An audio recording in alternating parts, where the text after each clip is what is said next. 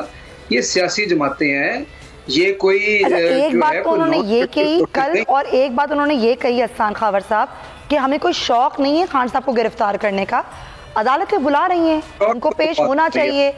اگر کل خان صاحب کیمپین کر رہے ہیں, جو الیکشن کیمپین یا پھر جو بھی ریلی جس کی وہ قیادت کر رہے ہیں, جان کا خطرہ بھی ہے, صحت کے مسائل بھی ہیں, تو پھر عدالت میں بھی تو خان صاحب کو پیش ہونا چاہیے احسان صاحب. اچھا دیکھیں میں آپ کو بتاؤں, ان کو گرفتار کرنے کا شوق بہت زیادہ ہے خان صاحب کو. یہ سارے جو ہے نا اس وقت انتقام کی آگ میں جل رہے ہیں. یہ رانا ثناء اللہ نے کل ایک ٹی وی شو کے اوپر بیٹھ کے کہا ہے کہ یہ اب صرف ہمارا سیاسی اختلاف رائے نہیں رہا, یہ ہماری دشمنی ہے. اور پیمرا کی پابندی کے حوالے سے بھی انہوں نے کہا کہ یہ تو ہماری آپس کی بات ہے, لوگ کیوں سنیں ان باتوں کو. یہ تو انہوں نے ٹی وی کے اوپر خود کہا ہے.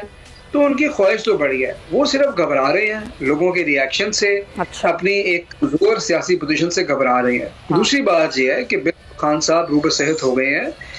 کل عدالت میں پیش ہونے کی وجہ یہ نہیں تھی, اس کی وجہ بڑی واضح ہے. عمران خان پہ ایک قاتلانہ حملہ ہو چکا ہے, اگلے قاتلانہ حملے کی جو ہے ہمیں اطلاع ہے.